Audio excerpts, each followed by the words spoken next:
إن الحمد لله نحمده ونستعينه ونؤمن به ونتوكل عليه ونعوذ بالله من شرور أنفسنا ومن سيئات أعمالنا من يهده الله فلا مضل له ومن يضلل فلا هادي له ونشهد أن لا إله إلا الله وحده لا شريك له ونشهد أن محمدا عبده ورسوله أرسله بالهدى ودين الحق ليظهره على الدين كله ولو كره المشركون اللهم صل وبارك على محمد وعلى آل محمد كما صليت وباركت على إبراهيم وعلى آل إبراهيم إنك حميد مجيد أما بعد فإن خير الكلام كلام الله وخير السنن سنن محمد صلى الله عليه وسلم وشر الأمور محدثاتها وكل محدثة بدعة وكل بدعة ضلالة وكل ضلالة في النار يا أيها الذين آمنوا اتقوا الله حق تقاته ولا تموتن إلا وأنتم مسلمون أعوذ بالله من الشيطان الرجيم وقال ربكم ادعوني أستجب لكم إن الذين يستكبرون عن عبادتي سيدخلون جهنم داخرين ബഹുമാന്യരായ സത്യവിശ്വാസികളെ, സഹോദരീ സഹോദരന്മാരെ, അള്ളാഹുവിന്റെ നിയമനിർദ്ദേശങ്ങൾ സൂക്ഷിച്ചും പാലിച്ചും അള്ളാഹുവിന്റെ ഇഷ്ടപ്പെട്ട ആളുകളായി അവന്റെ സ്വർഗത്തിന് അവകാശികളായി മാറണമേ എന്ന് ആദ്യമായി വസിയത്ത് ചെയ്യുകയാണ്, ഓർമ്മപ്പെടുത്തുകയാണ്. അള്ളാഹു സുബ്ഹാനഹു വ തആല നമ്മെല്ലാം അനുഗ്രഹിക്കുമാറാവട്ടെ. ലോകത്തിന്റെ ഒരു ഭാഗത്ത് യുദ്ധം നടന്നുകൊണ്ടിരിക്കുക. ഒരുപാട് മനുഷ്യർ നിത്യേന എന്നോണം മരിച്ചുകൊണ്ടിരിക്കുന്നുണ്ട്. പതിനായിരക്കണക്കിന് ആളുകൾ, ലക്ഷക്കണക്കിന് ആളുകൾ വീട് നഷ്ടപ്പെട്ട്, മാതാപിതാക്കൾ നഷ്ടപ്പെട്ട്, കുടുംബം നഷ്ടപ്പെട്ട്, രോഗികളായി ഒറ്റപ്പെട്ട് കഴിയുന്നുണ്ട്. ഹോസ്പിറ്റലുകളൊക്കെ ചികിത്സ കിട്ടാത്ത രീതിയിൽ നശിപ്പിക്കപ്പെടുകയോ അതല്ലെങ്കിൽ ചികിത്സക്ക് സൗകര്യമില്ലാത്ത രീതിയിലാക്കി തീർക്കുകയോ ചെയ്തിട്ടുണ്ട്. ഒരുപാട് പ്രയാസങ്ങൾ അനുഭവിച്ചു കൊണ്ടിരിക്കുന്ന ഒരുപാട് ആളുകൾ ഒരു ഭാഗത്ത്, മറുഭാഗത്ത് ആളുകളെ പട്ടിണി കിട്ടി കൊല്ലുകയാണ്.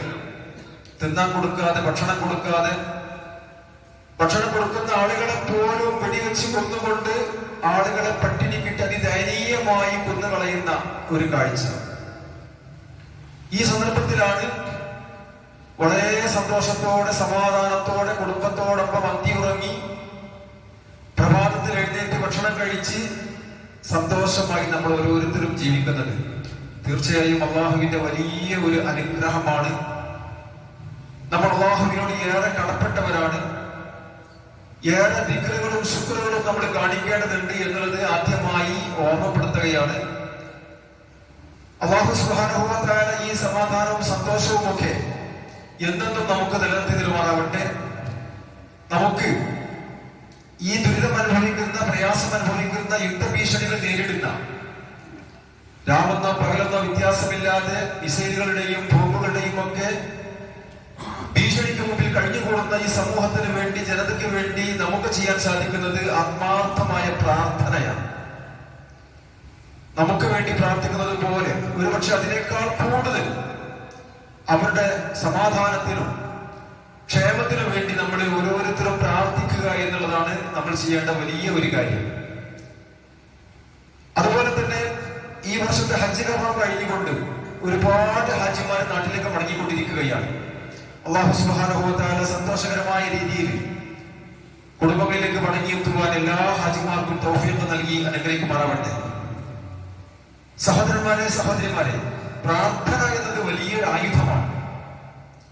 മറ്റുള്ളവർക്ക് വേണ്ടി നമ്മൾ പ്രാർത്ഥിക്കുമ്പോ നമുക്ക് വേണ്ടി അല്ലാഹുവിന്റെ മലായിക്കത്തുകൾ പ്രാർത്ഥിക്കുന്നുണ്ട്. മറ്റുള്ള രാജ്യങ്ങൾക്ക് വേണ്ടി, അവിടെ സമാധാനം ലഭിക്കാൻ വേണ്ടി നമ്മൾ പ്രാർത്ഥിക്കുമ്പോൾ നമുക്ക് സമാധാനം കിട്ടണേ എന്ന് മലായിക്കത്തുകൾ നമുക്ക് വേണ്ടി പ്രാർത്ഥിക്കുകയാണ്. സുബ്ഹാനല്ലാഹ്, എത്ര നല്ലൊരു കാര്യമാണ്. അപ്പൊ പ്രാർത്ഥന എന്നുള്ളത് വലിയൊരു ആയുധമാണ് എന്ന് മാത്രമല്ല, അത് വലിയൊരു സമാധാനമാണ്. വിശ്വാസികളുടെ ഏറ്റവും വലിയ ആയുധം അത് പ്രാർത്ഥനയാണ്. എന്താവശ്യമുണ്ടെങ്കിലും അത് റബ്ബിനോട് പറയുക, റബ്ബിനോട് ചോദിക്കുക. കാരണം ആ റബ്ബ് എല്ലാം കാണുന്നവനും കേൾക്കുന്നവനുമാണ്. അവനാണ് കാര്യങ്ങൾ നിയന്ത്രിക്കുന്നത്. അതുകൊണ്ട് നബി സല്ലല്ലാഹു അലൈഹി വസല്ലം പറഞ്ഞു, വഇദാ സഅൽത ഫസ്അലില്ലാഹ്, നീ എന്തെങ്കിലും ചോദിക്കുകയാണെങ്കിൽ അല്ലാഹുവോട് ചോദിക്ക്. വഇദാ സഅൽത ഫസ്തഈൻ ബില്ലാഹ്, എന്തെങ്കിലും സഹായം ആവശ്യമുണ്ടെങ്കിൽ അല്ലാഹുവിനോട് നീ സഹായം ആവശ്യപ്പെടൂ. അങ്ങനെയുള്ള ഒരു റബ്ബ് നമുക്കുണ്ട്. എല്ലാ കാര്യങ്ങളും ഏറ്റുപറയാൻ, ചോദിക്കാൻ, ആവശ്യപ്പെടാൻ പറ്റിയ ഒരു റബ്ബ് നമുക്കുണ്ട് എന്നുള്ളത് നമ്മൾ വ്യക്തമായി മനസ്സിലാക്കേണ്ട ഒരു കാര്യമാണ്. ഞാൻ നിങ്ങളെ ഓതി കേൾപ്പിച്ച ആയത്ത് വിശുദ്ധ ഖുർആനിലെ സൂറത്തുൽ ഗാഫിറിലെ 60-ാമത്തെ വചനമാണ്. വഖാല റബ്ബുക്കും, നിങ്ങളുടെ റബ്ബ് നിങ്ങളോട് പറയുന്നുണ്ട് എന്ത്? ഉദ്ഊനി അസ്തജിബ് ലക്കും, നിങ്ങൾ എന്നോട് ചോദിച്ചോളൂ, എന്നോട് പ്രാർത്ഥിച്ചോളൂ. അസ്തജിബ് ലക്കും, ഞാൻ നിങ്ങൾക്ക് ഉത്തരം നൽകാം. നോക്കൂ, നിങ്ങൾ അങ്ങനെ പറയുന്ന ഒരു റബ്ബ് നമുക്കുണ്ടായിരിക്കെ ആ റബ്ബിനോട് ചോദിക്കാൻ എന്തിനാ നമ്മൾ മടി കാണിക്കുന്നത്? എന്തിനാ നമ്മൾ ഇത് സംഘിച്ചു നിൽക്കേണ്ടത്? എന്നോട് ചോദിക്കൂ, ഞാൻ നിങ്ങൾക്ക് ഉത്തരം നൽകാമെന്ന് പറയുന്ന ഒരു റബ്ബ്, ഒരു രക്ഷിതാവ്, ഒരു ഇലാഹി, ഒരു ആരാധ്യൻ നമുക്കുണ്ടെങ്കിൽ ആ റബ്ബിനോടല്ലേ നമ്മൾ ചോദിക്കേണ്ടത്, നമ്മുടെ ആവശ്യങ്ങൾ പറയേണ്ടത്, നമ്മുടെ സങ്കടങ്ങൾ ബോധിപ്പിക്കേണ്ടത്, നമ്മുടെ ആവലാദികളും വേവലാദികളും ഒക്കെ ആ റബ്ബിന്റെ മുമ്പിലല്ലേ സമർപ്പിക്കേണ്ടത്? അതല്ല റബ്ബ് പറയുന്നത്. നിങ്ങളുടെ റബ്ബ്, നിങ്ങൾ അതാണ് പ്രയോഗം. റബ്ബുക്കും, നിങ്ങളുടെ റബ്ബ് പറയുന്നു, നിങ്ങൾ എന്നോട് പ്രാർത്ഥിക്കൂ, അസ്തജിബ് ലക്കും, ഞാൻ നിങ്ങൾക്ക് ഉത്തരം നൽകാം. ഇന്നല്ലദീന യസ്തക്ബിറൂന അൻ ഇബാദതി, എന്നോട് പ്രാർത്ഥിക്കുക എന്ന ആരാധനയിൽ നിന്ന് ആരെങ്കിലും അഹങ്കരിച്ചു കളഞ്ഞാൽ, അഥവാ എന്നോട് പ്രാർത്ഥിക്കുന്നതിൽ നിന്ന് ആരെങ്കിലും പിന്മാറിക്കളഞ്ഞാൽ, സയദ്ഖുലൂന ജഹന്നമ ദാഖിരീൻ, അവരെ നിന്ദ്യരായി കൊണ്ട് ഞാൻ നരകത്തിൽ പ്രവേശിപ്പിക്കുക തന്നെ ചെയ്യും. അപ്പൊ ഈ പ്രാർത്ഥന ആരാധനയാണ്. ഈ പ്രാർത്ഥനയെ സംബന്ധിച്ച് ഇബാദത്ത് എന്നാണ് വിശുദ്ധ ഖുർആൻ വിശേഷിപ്പിക്കുന്നത്. അദ്ദുആഉ ഹുവൽ ഇബാദ, പ്രാർത്ഥന അതാണ് ആരാധന. അല്ല, ആരാധനയുടെ പച്ചയാണ് പ്രാർത്ഥന. അപ്പൊ ഈ ആരാധനയുടെ ഏറ്റവും പ്രധാനമായ ഒരു ഘടകമായ പ്രാർത്ഥന, അത് നമ്മൾ ആരോടാ പ്രാർത്ഥിക്കേണ്ടത്? അള്ളാഹുവോടാ പ്രാർത്ഥിക്കേണ്ടത്. അതുകൊണ്ട് എന്ത് ആവശ്യങ്ങളും സങ്കടങ്ങളും ഉണ്ടെങ്കിൽ ലോകത്തിന്റെ ഏത് ദിക്കിലുള്ള മനുഷ്യരും, അവർ വെളുത്തവരാകട്ടെ, കറുത്തവരാകട്ടെ, സമ്പന്നരാകട്ടെ, ദരിദ്രരാകട്ടെ, ആണാവട്ടെ, പെണ്ണാകട്ടെ, അവരൊക്കെ പ്രാർത്ഥിക്കേണ്ടത് അവരുടെ റബ്ബിനോടാണ്. ആ റബ്ബിനോട് സങ്കടങ്ങൾ പറയാൻ, പ്രയാസങ്ങൾ പറയാൻ, ആവശ്യങ്ങൾ പറയാൻ ആരെങ്കിലും വിസമ്മതിക്കുന്നുണ്ടെങ്കിൽ, അതാണ് ഇന്നല്ലദീന യസ്തക്ബിറൂന, ആരെങ്കിലും കിബ്ർ കാണിക്കുന്നുണ്ടെങ്കിൽ, അഹങ്കരിക്കുന്നുണ്ടെങ്കിൽ, അൻ ഇബാദതി, ആ റബ്ബിനോട് ദുആ ചെയ്യുക എന്ന ഇബാദത്തിനെ തൊട്ട് ആരെങ്കിലും കിബ്ർ കാണിക്കുന്നുണ്ടെങ്കിൽ, സയദ്ഖുലൂന ജഹന്നമ ദാഖിരീൻ, അവരെ ഞാൻ നിന്ദ്യരായി കൊണ്ട് നരകത്തിൽ പ്രവേശിപ്പിക്കും. അതുകൊണ്ട് സഹോദരന്മാരെ, സഹോദരിമാരെ, നമുക്കൊക്കെ ചോദിക്കുവാനും പറയുവാനും പ്രാർത്ഥിക്കുവാനും അവലംബിക്കുവാനും ആശ്രയിക്കുവാനും ഒക്കെ ഉള്ളത് നമ്മുടെ റബ്ബാണെന്ന് നമ്മൾ മനസ്സിലാക്കണം. അതിൽ നമ്മൾ ഒരിക്കലും നിരാശപ്പെടാൻ പാടില്ല. ഒരുപക്ഷെ ചോദിക്കുന്ന കാര്യം കിട്ടിയില്ല എന്ന് വന്നേക്കാം, പക്ഷേ പ്രാർത്ഥനയ്ക്ക് ഉത്തരം കിട്ടുന്നുണ്ട്. അത് മൂന്നാളിന് വിധേന ഉത്തരം കിട്ടിക്കൊണ്ടിരിക്കുന്നു എന്ന് റസൂലുള്ളാഹി സ്വല്ലല്ലാഹു അലൈഹി വസല്ലം പഠിപ്പിക്കുക. ഒരു മനുഷ്യന്റെ പ്രാർത്ഥനയും വെറുതെയായി പോകുന്നില്ല. മൂന്നാളുടെ വിധത്തിൽ അതിന് ഉത്തരം കിട്ടിക്കൊണ്ടിരിക്കുന്നുണ്ട്. ഒന്നുകിൽ അയാൾ ചോദിച്ച അതേ കാര്യം അല്ലാഹു തആല സ്പോട്ടിൽ അയാൾക്ക് നൽകും, അല്ലെങ്കിൽ കുറച്ച് താമസിച്ചിട്ട് അയാൾക്ക് കൊടുക്കും, ചോദിച്ച കാര്യങ്ങൾ തന്നെ. അതല്ലെങ്കിൽ ചോദിച്ച കാര്യങ്ങൾ ഒരിക്കലും അല്ലാഹു അയാൾക്ക് നൽകില്ല, മറിച്ച് അയാൾക്ക് വരാനിരിക്കുന്ന വലിയ വിപത്തുകൾ, ആപത്തുകൾ അല്ലാഹു തആല അയാളിൽ നിന്ന് തട്ടിമാറ്റും. സുബ്ഹാനല്ലാഹ്, അതല്ലേ നമുക്ക് ആവശ്യം. നാം ചോദിച്ച കാര്യങ്ങൾ ലഭിക്കുന്നതിനേക്കാൾ നമുക്ക് ഏറ്റവും പ്രധാനം വരാനിരിക്കുന്ന വലിയ ഒരു ആക്സിഡന്റ്, ഒരു അപകടം, ഒരു വിപത്ത്, ഒരു ആപത്ത് നമ്മളിൽ നിന്ന് അല്ലാഹു തആല തട്ടിമാറ്റും. ഇനി അതും കിട്ടിയില്ല എങ്കിൽ നാളെ പരലോകത്തേക്ക് ഈ പ്രാർത്ഥനയുടെ ജവാബ് അല്ലാഹു തആല നീട്ടിവെക്കും. ചോദിച്ച കാര്യം അയാൾക്ക് കൊടുക്കൂല, അയാൾക്ക് വരാനിരിക്കുന്ന വിപത്തിനെയും അത് തടുക്കൂല. മറിച്ച് പ്രാർത്ഥിച്ച പ്രാർത്ഥനയുടെ പ്രതിഫലം അല്ലാഹു തആല നാളെ പരലോകത്തിലേക്ക്, അയാളുടെ സ്വർഗപ്രവേശനത്തിലേക്ക് അല്ലാഹു അയാളുടെ നരകമോചനത്തിന് വേണ്ടി, അയാളുടെ സ്വർഗപ്രവേശനത്തിന് വേണ്ടി ദുനിയാവിൽ വെച്ച് അയാൾ പ്രാർത്ഥിച്ച പ്രാർത്ഥനകളുടെ പ്രതിഫലം അല്ലാഹു നീക്കിവെക്കുമെന്ന് പറയുമ്പോൾ അതല്ലേ നമുക്ക് ആവശ്യം? ചോദിച്ച കാര്യം നമുക്ക് കിട്ടേണ്ടതില്ല, വരാനിരിക്കുന്ന ആപത്തുകൾ തടയേണ്ടതില്ല. നാളെ അല്ലാഹുവിന്റെ നരകത്തിൽ നിന്ന്, കത്തിയാറുന്ന നരകത്തിൽ നിന്ന് നമുക്കൊരു മോചനം ലഭിക്കാൻ നമ്മുടെ പ്രാർത്ഥനകൾ ഉപകരിക്കുമെന്ന് പറയുമ്പോൾ സഹോദരന്മാരെ, സഹോദരിമാരെ, എന്തിനാ നമ്മള് വൈമനസ്യം കാണിക്കുന്നത്, നിരാശപ്പെടുന്നത്? പ്രവാചകൻ സഹാബാക്കളോട് പറഞ്ഞു, ഈ വിഷയം പറഞ്ഞപ്പോൾ സഹാബാക്കൾ നിങ്ങൾ ധാരാളം പ്രാർത്ഥിക്കും. അപ്പൊ അല്ലാഹു പ്രവാചകൻ പറഞ്ഞു, നിങ്ങൾക്ക് ധാരാളം പ്രതിഫലം ലഭിച്ചുകൊണ്ടേയിരിക്കും. അതുകൊണ്ട് ഒരിക്കലും നമ്മൾ നിരാശപ്പെടേണ്ട ആവശ്യമില്ല. അള്ളാഹുവിനോട് ചോദിച്ചുകൊണ്ടേയിരിക്കുക, പ്രാർത്ഥിച്ചുകൊണ്ടേയിരിക്കുക. നമുക്ക് വേണ്ടി പ്രാർത്ഥിക്കുന്നതോടൊപ്പം നമ്മുടെ സഹോദരന്മാർക്ക് വേണ്ടി, സുഹൃത്തുക്കൾക്ക് വേണ്ടി, അയൽവാസികൾക്ക് വേണ്ടി, കുടുംബക്കാർക്ക് വേണ്ടി ഒക്കെ നമ്മൾ പ്രാർത്ഥിച്ചുകൊണ്ടിരിക്കുക. അതൊരു വിശ്വാസിക്കേ സാധിക്കുള്ളൂ. മനസ്സത്രയും വിശാലമാക്കാൻ ഒരു വിശ്വാസിക്കേ സാധിക്കുള്ളൂ. എന്നെ പോലെ എന്റെ സഹോദരനും ഉണ്ടാകണേ, അവരും ധാരാളം അനുഗ്രഹങ്ങൾ കൊടുക്കണേ. ഞാൻ എനിക്ക് വേണ്ടി എന്തെല്ലാം ആഗ്രഹിക്കുന്നുണ്ടോ അതെല്ലാം എന്റെ സുഹൃത്തിനും അയൽവാസിക്കും വിശ്വാസികളായ മുഴുവൻ ആളുകൾക്കും ലഭിക്കണേ എന്ന് പ്രാർത്ഥിക്കുമ്പോഴാണ് നമ്മുടെ ഈമാൻ പൂർണ്ണമാവുക. സുബ്ഹാനല്ലാഹ്. അങ്ങനെ നമ്മൾ പ്രാർത്ഥിക്കുക. ആ പ്രാർത്ഥനയ്ക്ക് പക്ഷെ ഉത്തരം പെട്ടെന്ന് കിട്ടും, അല്ലെങ്കിൽ കിട്ടിയില്ല എന്ന് വന്നേക്കാം. അത് നമ്മുടെ പ്രാർത്ഥനയുടെ തകരാറല്ല. മഹാന്മാരായ പ്രവാചകന്മാർ പ്രാർത്ഥിച്ചിട്ട് പോലും ഉത്തരം കിട്ടാത്ത ഒരുപാട് സന്ദർഭങ്ങളുണ്ട്. ഇത് ഹജ്ജുമായി ബന്ധപ്പെട്ട മാസമാണ്. മഹാനായ ഖലീലുല്ലാഹ് ഇബ്രാഹിം നബിയെ നമ്മൾ സ്മരിച്ചുകൊണ്ടിരിക്കുകയാണ്.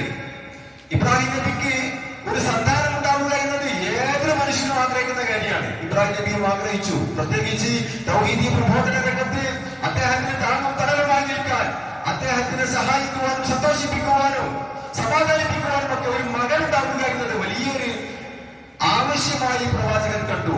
ഖലീലുല്ലാഹി ഇബ്രാഹിം നബി അലൈഹിസ്സലാത്തു വസ്സലാം അദ്ദേഹം അള്ളാഹുവോട് പ്രാർത്ഥിച്ചു, ചോദിച്ചു. പക്ഷെ അള്ളാഹ് ഉത്തരം കൊടുത്തില്ല. അള്ളാഹ് പ്രാർത്ഥനയ്ക്ക് ഉത്തരം കൊടുത്തില്ല. അവസാനം അദ്ദേഹത്തിന്റെ ജീവിതത്തിൽ അവസാന ഘട്ടത്തില് ഇനി മക്കളൊന്നും ഉണ്ടാവൂല എന്ന് വിചാരിക്കുന്ന സമയത്ത് അദ്ദേഹത്തിന് അള്ളാഹു തആല സന്താനത്തെ കൊടുക്കുകയാണ്.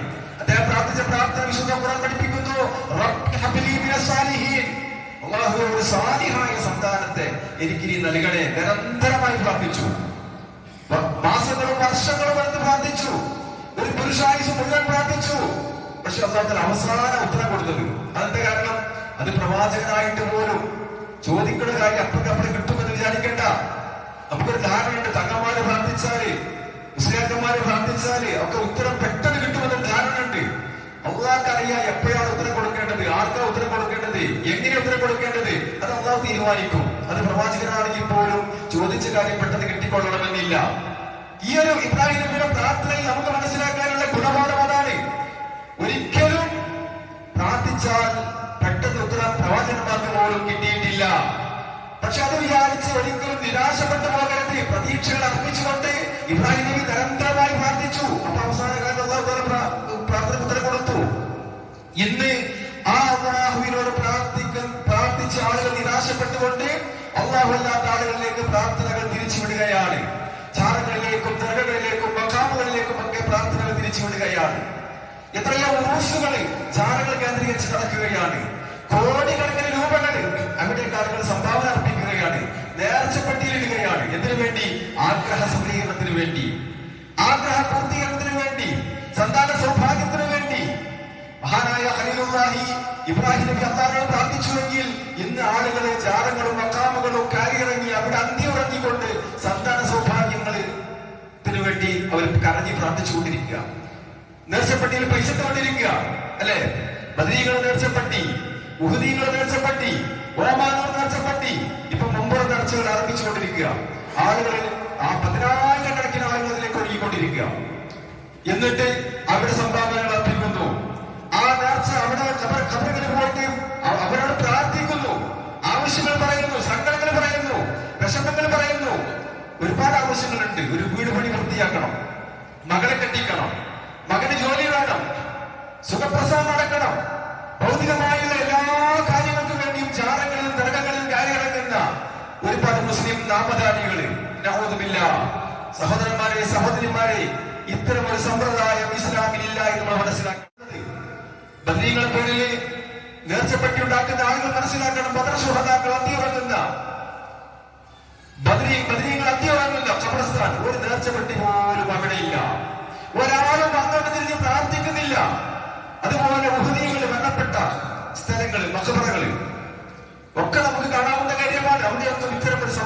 പാടില്ല. ഖുർആനിലുണ്ടോ? ഖുർആനിലില്ല, ഹദീസിലില്ല, 4 മദ്ഹബിന്റെ ഇമാമുകളിലില്ല, ഇമാമുകൾ പറഞ്ഞിട്ടില്ല. അതുപോലെ തന്നെ നബി സല്ലല്ലാഹു അലൈഹി വസല്ലം ജീവിച്ച മക്കയിലോ മരണപ്പെട്ട മദീനയിലോ ഇത്തരം ഒരു സമ്പ്രദായമില്ല. അതിലില്ലാത്ത ഒരു കാര്യം ഇന്ന് ദീനാണെന്ന് പറഞ്ഞുകൊണ്ട് ആളുകള് അവിടെ വലിയ ആഘോഷങ്ങൾ സംഘടിപ്പിക്കുന്നു, ഉറൂസുകൾ സംഘടിപ്പിക്കുന്നു. അതാണ് ദീനെന്ന് മനസ്സിലാക്കുന്നു. അവിടേക്ക് നേർച്ചകൾ അർപ്പിക്കുന്നു. അവിടുത്തെ നേർച്ചച്ചോറുകൾ വളരെ ഭവ്യതയോടുകൂടി ഭക്തിയോടുകൂടി അത് വാങ്ങി ഭക്ഷിക്കുന്നു, അതിൽ പുണ്യം കണ്ടെത്തുന്നു. ഇതൊന്നും ഇസ്ലാമികമല്ല എന്ന് മനസ്സിലാക്കണം. ഇന്ന് ഇസ്ലാമിന്റെ സിംബലായി ജാറകൾ മാറിക്കൊണ്ടിരിക്കുക. പക്ഷെ ജാറവും ഇസ്ലാമും തമ്മിൽ ഒരു ബന്ധവുമില്ല എന്നുള്ളത് ഇസ്ലാം പഠിക്കുന്ന നമുക്ക് മനസ്സിലാക്കാൻ സാധിക്കും. മഹാനായ നബി സല്ലല്ലാഹു അലൈഹി വസല്ലം പറഞ്ഞതായി ഇമാം മുസ്ലിമും ഇമാം അഹ്മദും ഉദ്ധരിക്കുന്ന സ്വഹീഹായ ഹദീസുകളിൽ ഒട്ടനവധി മുഹദ്ദിസുകൾ രേഖപ്പെടുത്തിയ ഒരു ഹദീസ്, നഹാ റസൂലുള്ളാഹി സ്വല്ലല്ലാഹു അലൈഹി വസല്ലം. സഹോദരന്മാരെ, സഹോദരിമാരെ, ആത്മാർത്ഥമായി നമ്മൾ കേൾക്കേണ്ട, മനസ്സിലാക്കേണ്ട, പഠിക്കേണ്ട, പ്രഖ്യാപിക്കേണ്ട ഒരു വാക്കാണ് നഹാ റസൂലുള്ളാഹി സ്വല്ലല്ലാഹു അലൈഹി വസല്ലം. നഹാ എന്ന് പറഞ്ഞാൽ വിരോധിച്ചു, കർശനമായി വിരോധിച്ചു. നബി അതിനെ എതിർത്തു. ഒരിക്കലും ചെയ്യാൻ പാടില്ല എന്ന് വിലക്കിയിട്ടുണ്ട്. ഖബറിനെ കുമ്മായം തേക്കുക, ഖബറിങ്ങനെ ഉയർത്തിയിട്ട് അതിനെ കുമ്മായം തേക്കുക. ആ ഖബറിന്റെ മേൽ എടുപ്പുണ്ടാക്കുക, വലിയ ബിൽഡിങ്ങുകൾ ഉണ്ടാക്കുക. 2 കാര്യം നബി വിരോധിച്ചു. 1 എടുപ്പുണ്ടാക്കുക, ബിൽഡിംഗ് ഉണ്ടാക്കുക. 2 അതിന്റെ മേൽ കുമ്മായം തേച്ചുകൊണ്ട് അതിനെ വെള്ളം പൂശുക. 3 ആ ഖബറിങ്കിൽ പോയി ഭജനമിരിക്കുക. അവിടെ ഓത്തും പാട്ടും ദിക്റും സലാത്തും ദുആകളും ഒക്കെയായിട്ട് അവിടെ കഴിഞ്ഞുകൂടുക. നബി സല്ലല്ലാഹു അലൈഹി വസല്ലം വിരോധിച്ച 3ാമത്തെ കാര്യമാണ്.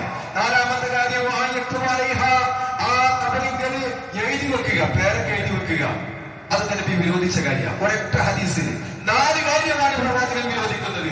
1 ഖബറുകൾ കെട്ടി ഉയർത്തുക, പാടില്ല, ഹറാമാണ്, നബി വിരോധിച്ചിരിക്കുന്നു, നിഷിദ്ധമാണ്. 2ാമത്തത് അവിടെ കുമ്മായം ഇടുക. 3ാമത്തത് അവിടെ ഭജനമിരിക്കുക. 4ാമത്തത് അതിന്മേൽ എഴുതി വെക്കുക. പക്ഷേ ഖേദകരമെന്ന് പറയട്ടെ, ഈ 4 കാര്യങ്ങളും ഇന്ന് മക്കബറകളിൽ നടന്നുകൊണ്ടിരിക്കുകയാണ്. അതാണ് ഇസ്ലാമിന്റെ സിംബൽ എന്ന് ജനങ്ങൾ മനസ്സിലാക്കിക്കൊണ്ടിരിക്കുകയാണ്. മുസ്ലിം നാമധാരികളൊക്കെ അങ്ങോട്ട് ഒഴുകിക്കൊണ്ടിരിക്കുകയാണ്. നബി സല്ലല്ലാഹു അലൈഹി വസല്ലം ഈ വിഭാഗക്കാരെ പറ്റി പറയുന്നത് ഉലൈക ശിറാറുൽ ഖൽഖി ഇൻദല്ലാഹ്, ഏറ്റവും നികൃഷ്ടരായ, ആകാശത്തിന്റെ താഴെ ഏറ്റവും മോശപ്പെട്ട, ഏറ്റവും നീചരായ ആളുകളാണ് ഈ ഖബറാരാധകർ എന്നാണ്, ഖബർ പൂജകർ എന്നാണ് നബി സല്ലല്ലാഹു അലൈഹി വസല്ലം പഠിപ്പിക്കുന്നത്. എന്നിട്ട് പ്രവാചകൻ പറഞ്ഞു, ലഅനല്ലാഹു യഹൂദ വന്നസാറ ഇത്തഖദു ഖബൂറ അംബിയാഇ മസാജിദ്. യൂദന്മാരെയും ക്രിസ്ത്യാനികളെയും യഹൂദികളെയും നസാറാക്കളെയും അല്ലാഹു ശപിച്ചിരിക്കുന്നു.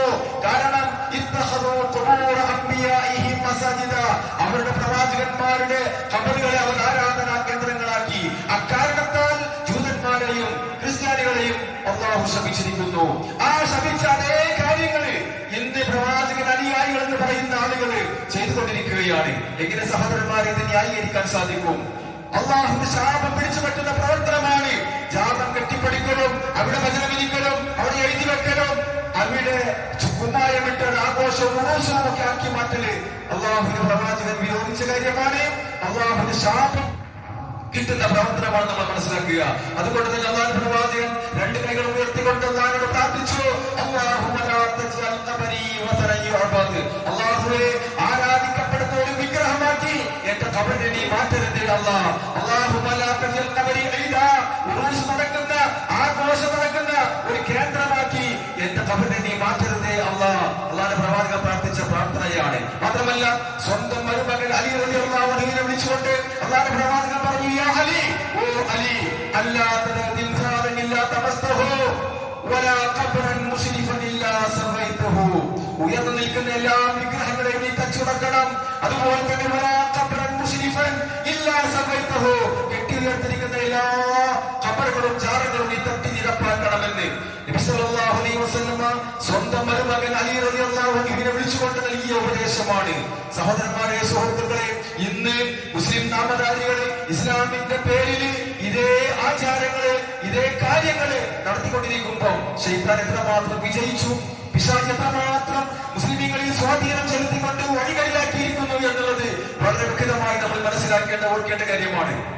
പക്ഷേ ഖബർ സിയാറത്ത് ഇസ്ലാം സുന്നത്താക്കപ്പെട്ട കാര്യമാണ്. എന്തിനാ ഖബർ സിയാറത്ത് സുന്നത്താക്കിയത് എന്ന് പറയുമ്പോൾ ആളുകൾ പറയും അവർ ഖബർ സിയാറത്ത് പാടില്ല എന്ന് പറയുന്ന ആളുകളാണ്, ഖബർ സിയാറത്തിനെ എതിർക്കുന്ന ആളുകളാണ്. ഒരിക്കലുമല്ല ഖബർ സിയാറത്ത് ഇസ്ലാമിൽ സുന്നത്തായ കാര്യമാണ്. എന്തിനാണ് ഖബർ സിയാറത്ത് സുന്നത്താക്കിയിരിക്കുന്നത്? പ്രധാനമായും 4 കാര്യങ്ങൾക്കാണ്. ആ ഖബർ സന്ദർശിക്കുന്ന ആളിന് അയാൾക്ക് മരണത്തെ പറ്റി ഓർമ്മ വരും, പരലോകത്തെ പറ്റി ഓർമ്മ വരും. പടച്ചോനെ, ദുനിയാവിൽ വളരെ പ്രമാണിയായി പ്രൗഢിയോടുകൂടി ജീവിച്ചിരിക്കുന്ന ആളുകളാണല്ലോ ഈ കിടക്കുന്നത്, മക്ബറകളിൽ കിടക്കുന്നത്. ഇവരെ പോലെ തന്നെ ഞാനും ഇവരെ കിടക്കേണ്ടവരാണല്ലോ, ഞാനും മരിക്കേണ്ടവരാണല്ലോ എന്ന ഒരു ബോധം, മരണത്തെ പറ്റി ഓർക്കാൻ, നാളെ പരലോകത്ത് നമ്മളെല്ലാവരും അങ്ങോട്ട് പോകേണ്ടവരാണല്ലോ എന്ന് സ്മരിക്കാൻ, ഓർക്കാൻ വേണ്ടിയാണ് ഖബർ സിയാറത്ത് സുന്നത്താക്കിയിരിക്കുന്നത്. അല്ലാതെ അവരോട് പ്രാർത്ഥിക്കാനല്ല, അവിടെ ചെന്ന് പ്രാർത്ഥിക്കാനല്ല. രണ്ടാമത്തെ കാര്യം, നിങ്ങളുടെ ഹൃദയങ്ങൾക്കൊരു ഹൃദയം ലോലമാകും, കടികട്ടിയായ ഹൃദയം. ദുനിയാവിന്റെ പച്ചപ്പിന് വേണ്ടി രാവും പകലുമില്ലാതെ ഓടി നടക്കുമ്പോ, പ്രാർത്ഥന ചെയ്യുമ്പോ, പടച്ചോനെ, എന്റെ വാപ്പയാണ്, എന്റെ ഉമ്മയാണ്, എന്റെ മകനാണ്, മകളാണ്, എന്റെ കുടുംബത്തിൽപ്പെട്ടവരാണ്, അയൽവാസിയാണ്, എന്നേക്കാൾ പ്രായം കുറഞ്ഞവരാണ്, അവരാണല്ലോ ഈ ഖബറിൽ കിടക്കുന്നത്, ഞാനും ഈ ഖബറിൽ കിടക്കേണ്ടവരാണല്ലോ എന്നുള്ള ഒരു മനസ്സിന്റെ ഒരു ലോലത, മനസ്സ് ലോലമാക്കാൻ, ഹൃദയം ലോലമാകാൻ ഈ ഖബർ സിയാറത്ത് നിങ്ങൾക്ക് ഉപകരിക്കും. ആർക്ക് ഉപകരിക്കും? ഖബർ സന്ദർശിക്കുന്ന സന്ദർശകർ ഉപകരിക്കും. മൂന്നാമതായി പറയുന്നത്, നിങ്ങളുടെ കണ്ണിൽ നിന്നും കണ്ണുനീരുറ്റി വീഴാൻ, നിങ്ങൾക്ക് സങ്കടവും വിഷമവും ഉണ്ടായി അല്ലാഹുവിനെ ഓർക്കുവാനും സ്മരിക്കുവാനും ഈമാൻ പുതുക്കുവാനും കണ്ണുനീരുറ്റി വീഴാനും ഒക്കെ ഈ ഖബർ സിയാറത്ത് നിങ്ങൾക്ക് ഉപകരിക്കും. ആർക്ക്? ഖബർ സിയാറത്ത് ചെയ്യുന്ന മനുഷ്യർക്ക്. നാലാമതായി പറയുന്നത്, ദുനിയാവിനോടൊരു വിരക്തി ഉണ്ടാകാൻ, ഈ ദുനിയാവിലെ ജീവിതം ഇതിൽ വഞ്ചിതരായിക്കൊണ്ട് നാളെ പരലോകത്തെ മറന്നു പോകണ്ട എന്നൊരു തോന്നൽ നിങ്ങൾക്കുണ്ടാകാനും ഒക്കെ ഈ ഖബർ സിയാറത്ത് സുന്നത്താക്കപ്പെട്ടിരിക്കുന്നു. അതുകൊണ്ട് നിങ്ങൾ ഖബർ സിയാറത്ത് ചെയ്യണം. പ്രവാചകന്റെ ഭാഷയിൽ പറഞ്ഞാൽ പ്രവാചകൻ പറഞ്ഞു, ഞാൻ നിങ്ങൾക്ക് ഖബർ സിയാറത്ത് വിരോധിച്ചിരുന്നു, അറിയുക, ഇനി മുതൽ നിങ്ങൾക്ക് ഖബർ സന്ദർശിക്കാവുന്നതാണ്. ആ വിലക്കിനെ ഞാൻ നീക്കിയിരിക്കുന്നു. എന്തുകൊണ്ടാണ് വിലക്കാനുള്ള കാരണം? വിഗ്രഹങ്ങളോടും ബിംബങ്ങളോടും ഒക്കെ പ്രാർത്ഥിച്ച മനുഷ്യരെ ഖബറിൽ കാണുമ്പോ അതിന്റെ മുമ്പിൽ സുജൂദിൽ കിടക്കും, അതിനോട് പ്രാർത്ഥിക്കും, അതിനോട് സങ്കടങ്ങൾ പറയും. അതുകൊണ്ട് ആ ഖബർ സിയാറത്തിന്റെ പ്രവാചകൻ ആദ്യകാലത്ത് പരിപൂർണമായും വിരോധിച്ചിരിക്കുന്നു. അങ്ങനെ ഈമാൻ ഉറച്ചു. 10-13 വർഷക്കാലം തൗഹീദ് പ്രബോധനം ചെയ്തു. അടിയുറച്ച ഈമാനുള്ള സഹാബത്തിനോട് പ്രവാചകൻ പറയുകയാണ്, അറിയണേ, ഇനി മുതൽ നിങ്ങൾക്ക് ഖബർ സന്ദർശനം അനുവദനീയമായിരിക്കുകയാണ്. അത് നിങ്ങൾക്ക് ദുനിയാവിനോട് വിരക്തി ഉണ്ടാകുവാനും, മരണത്തെ പറ്റിയും പരലോകത്തെ പറ്റിയും ഒക്കെ ഓർക്കുവാനും, ഹൃദയം ലോലമാകുവാനും, കണ്ണുനീര് മുഖി വീഴാനും ഒക്കെ ഖബർ സിയാറത്ത് ഉപകരിക്കുമെന്ന് അള്ളാഹുവിന്റെ പ്രവാചകൻ പറയാ. ഇത് ഏത് ഖബർ സന്ദർശിച്ചാലും മതി. അതിന് നമ്മൾ ഖബർ തേടി പോകേണ്ട ആവശ്യമില്ല. അല്ലെങ്കിൽ ഖബർ തേടി പോകുന്ന ഒറ്റപ്പെട്ട ഖബറുകളിൽ തേടി പോകുന്ന സമ്പ്രദായം ഇസ്ലാമിലില്ല.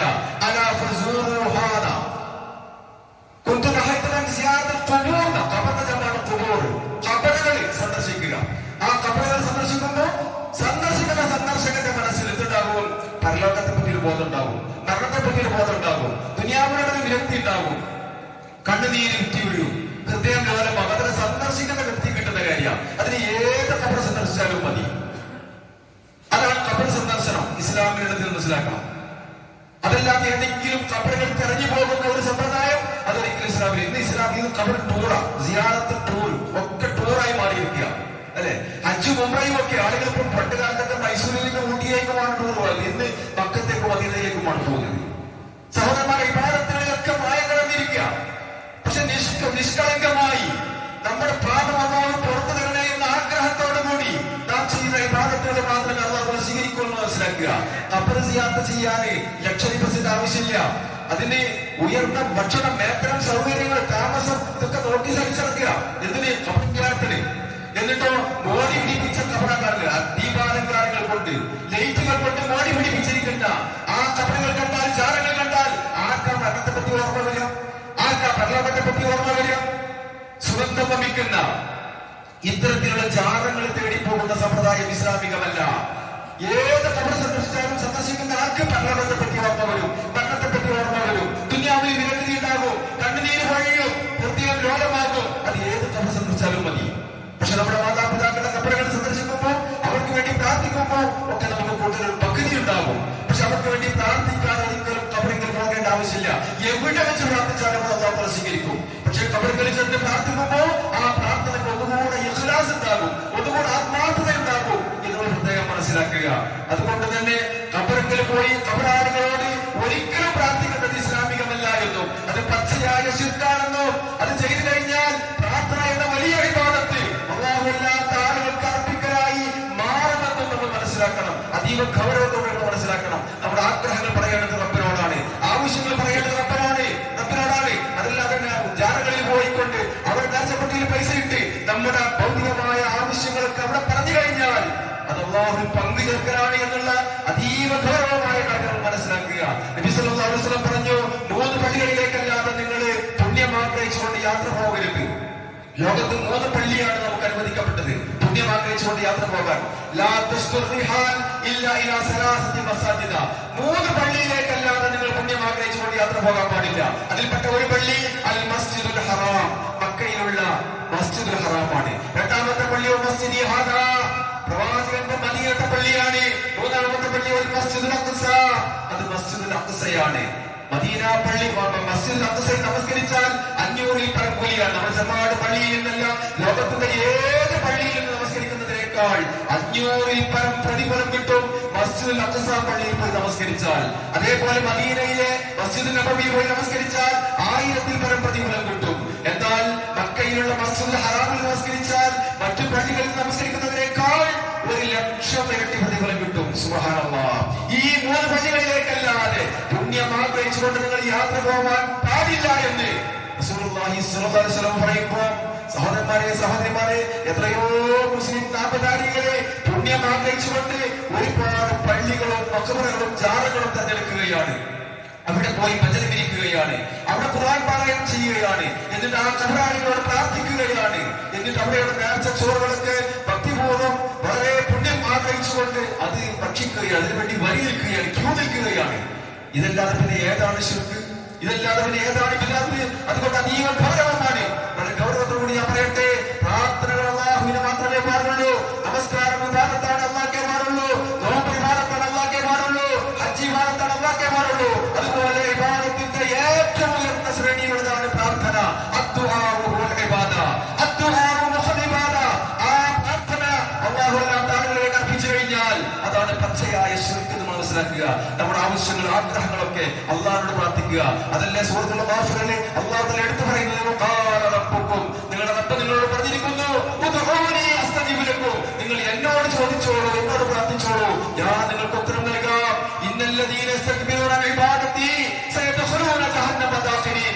എന്നോട് പ്രാർത്ഥിക്കുന്നതിൽ നിന്ന് ആരെങ്കിലും അഹങ്കാരം കാണിച്ചാൽ, എന്നോട് ചോദിക്കുന്നതിൽ നിന്ന് ആരെങ്കിലും അഹങ്കാരം കാണിച്ചാൽ സയദ്ഖുലൂന ജഹന്നമ ദാഖിരീൻ, നിന്ദ്യരായിക്കൊണ്ട് അവരെ ഞാൻ നരകത്തിൽ പ്രവേശിപ്പിക്കുമെന്ന് പറയുമ്പോൾ സഹോദരന്മാരെ സഹോദരിമാരെ, കാര്യങ്ങൾ ഗൗരവത്തോടു കൂടി കാണുക. ഇബാദത്തുകൾ റബ്ബിന് വേണ്ടി അർപ്പിക്കുക. അല്ലാഹു സുബ്ഹാനഹു വ തആല സത്യം സത്യമായി കേൾക്കുവാനും അത് ഉൾക്കൊള്ളുവാനും നമ്മെ എല്ലാവരെയും അനുഗ്രഹിക്കുമാറാവട്ടെ. വസ്സലാത്തു വസ്സലാമു അലാ റസൂലില്ലാഹി വഅലാ ആലിഹി വസഹ്ബിഹി അജ്മഈൻ. അമ്മാ ബഅദ്. ഇത്തഖുല്ലാഹ ഇബാദല്ലാഹ്. വിശ്വാസികളെ, വിശ്വാസിനികളെ, ഖുർആനും സുന്നത്തും അറിഞ്ഞും അനുസരിച്ചും ജീവിക്കണമേ എന്നൊരിക്കൽ കൂടി ഓർമ്മപ്പെടുത്തുകയാണ്, വസിയത്ത് ചെയ്യുകയാണ്. ഖബർ സിയാറത്ത് ഇസ്ലാമിൽ സുന്നത്താക്കപ്പെട്ട കാര്യമാണ്. ഖബർ സിയാറത്ത് ചെയ്യുന്ന ആളുകൾ പ്രാർത്ഥിക്കേണ്ട പ്രാർത്ഥനകൾ അല്ലാഹുവിന്റെ പ്രവാചകൻ പഠിപ്പിച്ചിട്ടുണ്ട്. ഇവിടെ പിശാചി ഇടപെട്ടുകൊണ്ട് ഒരു കൂട്ടം ആളുകൾ ഖബർ സിയാറത്ത് തന്നെ വേണ്ട എന്ന നിലയ്ക്ക് പറ്റേ മാറി നിൽക്കുന്ന ആളുകൾ, നഊദുബില്ല, അതൊരിക്കലും പാടില്ല. ഖബർ സിയാറത്ത് സുന്നത്താണ്, നമ്മൾ ഖബർ സിയാറത്ത് ചെയ്യണം. അത് ഞാൻ പറഞ്ഞതുപോലെ നമ്മുടെ ഈമാൻ വർദ്ധിക്കാൻ, പരലോകത്തെ ഓർക്കാൻ അത് വളരെ ഉപകാരപ്രദമാണ്. മറ്റൊരു വിഭാഗം ആളുകൾ എല്ലാം ഖബറിൽ അർപ്പിക്കുന്ന ഒരു സ്വഭാവം, നേർച്ചകളും വഴിപാടുകളും പ്രാർത്ഥനകളും ഇബാദത്തുകളും ദിക്റുകളും ഒക്കെ ഖബറിൽ കൊണ്ടുപോയി ഖബറാളികളോട് ചോദിക്കുന്ന ഒരവസ്ഥ, നഊദുബില്ല, അത് മാരകമായ ശിർക്കാണെന്ന് മനസ്സിലാക്കുക. റസൂലുള്ളാഹി സ്വല്ലല്ലാഹു അലൈഹി വസല്ലം പറഞ്ഞ ഇമാം മുസ്ലിം ഉദ്ധരിക്കുന്ന ഹദീസിൽ കാണാൻ സാധിക്കും, നമ്മൾ ഖബർ സിയാറത്ത് ചെയ്യുമ്പോൾ അവർക്ക് വേണ്ടി നമ്മൾ സലാം പറയണം, അസ്സലാമു അലൈക്കും, അവർക്ക് സമാധാനം ഉണ്ടാകട്ടെ. ഖബറാളികൾക്ക് ഇനി നമ്മുടെ പ്രാർത്ഥനയുള്ളൂ, വേറെ ഒന്നുമില്ല. അവരുടെ അമലുകളൊക്കെ മുറിഞ്ഞുപോയി, ഇനി അവർക്ക് ഒരു അമല് ചെയ്യാൻ സാധ്യല്ല. ഇനി നമ്മൾ കൊടുക്കുന്ന പ്രാർത്ഥനകൾ സുബ്ഹാനല്ലാഹ് അവർക്ക് വലിയ ആശ്വാസമാണ്. ഈ ആശ്വാസം നമ്മുടെ മാതാപിതാക്കൾക്ക്, മക്കൾക്ക്, നമ്മുടെ കുടുംബക്കാർക്കൊക്കെ നമ്മൾ ആദ്യമായി കൊടുക്കുന്നത് ഖബർ സിയാറത്ത് ചെയ്യണം. മാതാപിതാക്കളുടെ ഖബറുകൾ, നമ്മുടെ കുടുംബക്കാരുടെ ഖബറുകളൊക്കെ നമ്മൾ സിയാറത്ത് ചെയ്യുക. എന്നിട്ട് അവർക്ക് വേണ്ടി പ്രാർത്ഥിക്കുക. അസ്സലാമു അലൈക്കും, അള്ളാഹുവിന്റെ രക്ഷയും സമാധാനവും നിങ്ങൾക്ക് ഉണ്ടാകട്ടെ. ആർക്ക്? അഹ്ലത്തിയാരി മിനൽ മുഅ്മിനീന വൽ മുസ്ലിമീൻ. ഈ ഖബറുകളിലുള്ള ഖബറാളികളായ വിശ്വാസികളും മുസ്ലിമീങ്ങളുമായ മുഴുവൻ ആളുകൾക്കും അള്ളാഹുവിന്റെ രക്ഷയും സമാധാനവും ഉണ്ടാകട്ടെ. വ ഇന്നാ ഇൻഷാ അല്ലാഹു ബികും ലാഹിഖൂൻ. അധികം താമസിയാതെ ഇൻഷാ അല്ലാഹ് ഞങ്ങളും നിങ്ങളോടൊപ്പം വന്നു ചേരുന്നവരാണ്. സഹോദരന്മാരെ, നമ്മുടെ നെഞ്ചിലേക്ക് തുളച്ചു കയറേണ്ട ഒരു വാക്കാണത്. നമ്മൾ ഖബർ സന്ദർശിക്കുകയാണ്, ഖബറാളികൾക്ക് വേണ്ടി നമ്മൾ പ്രാർത്ഥിക്കണം. അസ്സലാമു അലൈക്കും അഹ്ല ദിയാരി മിനൽ മുഅ്മിനീന വൽ മുസ്ലിമീൻ. ഖബറിൽ അന്ത്യവിശ്രമം കൊള്ളുന്ന മുസ്ലിമീങ്ങളും മുഅ്മിനീങ്ങളുമായ ആളുകളെ നിങ്ങൾക്ക് അല്ലാഹുവിന്റെ രക്ഷയും സമാധാനം ഉണ്ടാകട്ടെ എന്ന് പറഞ്ഞതിന് ശേഷം നമ്മൾ പറയുന്ന ഒരു വാക്ക് വളരെ ശ്രദ്ധിക്കണം. വ ഇന്നാ ഇൻഷാ അല്ലാഹു ബികും ലാഹിഖൂൻ. അധികം താമസിയാതെ ഞങ്ങളും നിങ്ങളോടൊപ്പം വന്ന് കിടക്കുന്നവരാണ്, നിങ്ങളോടൊപ്പം വന്ന് ചേരുന്നവരാണ്. നസ്അലുല്ലാഹ്, അതുകൊണ്ട് ഞങ്ങൾ അല്ലാഹുവിനോട് ചോദിക്കുന്നു, ലനാ വലക്കും, ഞങ്ങൾക്കും നിങ്ങൾക്കും അൽ ആഫിയ, സൗഖ്യം ഉണ്ടാകട്ടെ, ഞങ്ങൾക്കും നിങ്ങൾക്കൊക്കെ സൗഖ്യം ഉണ്ടാകട്ടെ എന്ന് ഞങ്ങൾ അള്ളാഹുവിനോട് പ്രാർത്ഥിക്കണം. ഈ ഒരു പ്രാർത്ഥന ഖബർ സന്ദർശിക്കുന്ന നമ്മൾ ഓരോരുത്തരും പ്രാർത്ഥിക്കണം. ഇത് കാണാതെ പഠിച്ചിട്ട് അതിന്റെ അർത്ഥം മനസ്സിലാക്കിയിട്ട് ആത്മാർത്ഥമായി നമ്മുടെ മഖ്ബറകളിൽ പോയി ഖബറിലുള്ള മുഴുവൻ ആളുകൾക്കും, പ്രത്യേകിച്ച് നമ്മുടെ മാതാപിതാക്കൾ, കുടുംബക്കാര് പോരാ, ഖബറിലുള്ള മുഴുവൻ ആളുകളോട് പോയി നമ്മൾ സലാം പറയാണ്. ഒരാളോട് മാത്രമല്ല. അസ്സലാമു അലൈക്കും അഹ്ല ദിയാരി മിനൽ മുഅ്മിനീന വൽ മുസ്ലിമീൻ. മുസ്ലിമീങ്ങളും മുഅ്മിനീങ്ങളുമായ ഖബറാളികളെ നിങ്ങൾക്ക് അല്ലാഹുവിന്റെ രക്ഷയും സമാധാനവും ഉണ്ടാകട്ടെ. നമ്മൾ എല്ലാവരും പറയണം. വ ഇന്നാ ഇൻഷാ അല്ലാഹു ലാഹിഖൂൻ. അധികം താമസിയാതെ അല്ലാഹു ഉദ്ദേശിച്ചാൽ നിങ്ങളോടൊപ്പം ഞങ്ങളും വന്നു ചേരുന്നതാണ്. നസ്അലുല്ലാഹ ലനാ വലക്കും അൽ ആഫിയ, ഞങ്ങൾക്കും നിങ്ങൾക്കും ഒക്കെ ആഫിയത്ത് ഉണ്ടാകട്ടെ എന്ന് ഞങ്ങൾ അല്ലാഹുവിനോട് ചോദിക്കുകയാണ്, പ്രാർത്ഥിക്കുകയാണ്. സഹോദരന്മാരെ, ഇതിന് ബസ് കയറി പോകേണ്ട ആവശ്യമില്ല, ഇതിന് നേർച്ചപ്പട്ടിയിൽ പണം ഇടേണ്ട ആവശ്യമില്ല. മറിച്ച് ഏത് ഖബർ കാണുമ്പോഴും നമ്മൾ പ്രാർത്ഥിക്കേണ്ട പ്രാർത്ഥന, പ്രത്യേകിച്ച് നമ്മുടെ മാതാപിതാക്കൾ, ഞാൻ പ്രത്യേകിച്ച് ഓർമ്മപ്പെടുത്തിയാണ്, നമ്മുടെ മരണപ്പെട്ടു പോയ മാതാപിതാക്കൾ ഈ പ്രാർത്ഥനകൾ ആഗ്രഹിക്കുന്ന ആളുകളാണ്. മക്കളുടെ പ്രാർത്ഥനകൾ, കുടുംബക്കാരുടെ പ്രാർത്ഥനകൾ, വിശ്വാസികളായ മുഅ്മിനീങ്ങളായ ആളുകളുടെ പ്രാർത്ഥനകൾ ആഗ്രഹിക്കുന്ന ആളുകളാണ് മരണപ്പെട്ടു പോയ വിശ്വാസികൾ. അത് അവർക്ക് വലിയ ഗുണം ചെയ്യും. അവർ ചോദിക്കുന്നുണ്ട്, പഠിച്ചോട്ടെ എന്താണെങ്കിൽ അത് എവിടുന്നാണ് ഇതൊക്കെ, ഈ സൗകര്യങ്ങളും സുഖങ്ങളൊക്കെ ഞങ്ങൾക്ക് എങ്ങനെ കിട്ടുന്നത് എന്ന് ചോദിക്കുമ്പോ അല്ലാഹ് പറയുന്നൊരു വാക്കുണ്ട്, നിന്റെ ഈമാനുള്ള മക്കള്, സ്വാലിഹായ മക്കള്, മുഅ്മിനീങ്ങളായ ആളുകളൊക്കെ നിനക്ക് വേണ്ടി ദുനിയാവിനെ പ്രാർത്ഥിച്ചതിന്റെ പ്രതിഫലമാണ്, ഗുണമാണ് നീ അനുഭവിക്കുന്നത്. സുബ്ഹാനല്ലാഹ്, എത്ര വലിയ സന്തോഷമായിരിക്കും അവർക്ക്. അതുകൊണ്ട് നമ്മൾ മാതാപിതാക്കളുടെ ഖബറുകളിൽ ഒക്കെ നമ്മൾ സന്ദർശിക്കുക, ഇടയ്ക്കിടയ്ക്ക് മഖ്ബറകൾ സന്ദർശിക്കുക, രോഗികളെ സന്ദർശിക്കുക. അതൊക്കെ നമ്മുടെ ഈമാൻ പുതുക്കുവാനും ഈമാൻ വർദ്ധിക്കുവാനും ദുനിയാവിന്റെ ഈ പളപളപ്പിനോട് ഒരു വിരക്തി ഉണ്ടാകുവാനും ഒക്കെ നമുക്ക് ഉപകരിക്കും. ഹൃദയം ലോലമാകാനും കണ്ണുനീരുണ്ടാകാനും ഒക്കെ അത് ഉപകരിക്കുമെന്ന് നബി സല്ലല്ലാഹു അലൈഹി വസല്ലം പറഞ്ഞിട്ടുണ്ട്. അതുകൊണ്ട് ഖബർ സിയാറത്ത് സുന്നത്താണ്. നമ്മൾ ഓരോരുത്തരും ഖബർ സിയാറത്ത് ചെയ്തുകൊണ്ട് ഈമാൻ പുതുക്കണം എന്നുള്ളത് പ്രത്യേകമായി ഓർമ്മപ്പെടുത്തുകയാണ്. പക്ഷേ ഖബറിൽ നടക്കുന്ന സകല അനാചാരങ്ങളും ബിദ്അത്തുകളും തോന്നിവാസങ്ങളും ഒക്കെ അത് ഇസ്ലാമുമായി യാതൊരു ബന്ധവുമില്ല എന്നുള്ളതും നമ്മൾ കൃത്യമായി മനസ്സിലാക്കുക. നെല്ലും കല്ലും നമ്മൾ വേർതിരിച്ച് മനസ്സിലാക്കണം, നെല്ലും പതിരും നമ്മൾ വേർതിരിച്ച് മനസ്സിലാക്കണം. അല്ലാഹു സുബ്ഹാനഹു വ തആല സുന്നത്തും ബിദ്അത്തും ഒക്കെ വേർതിരിച്ച് മനസ്സിലാക്കി പ്രവർത്തിക്കാൻ നമുക്കെല്ലാം തൗഫീഖ് നൽകി അനുഗ്രഹിക്കുമാറാവട്ടെ. നമ്മിൽ നിന്ന് വന്നുപോയ എല്ലാ കുറ്റങ്ങളും അല്ലാഹു വിട്ടുപുറത്ത് മാപ്പാക്കി തരുമാറാവട്ടെ. അല്ലാഹു അറിഞ്ഞും അറിയാതെയും ഒക്കെ ചെറുതും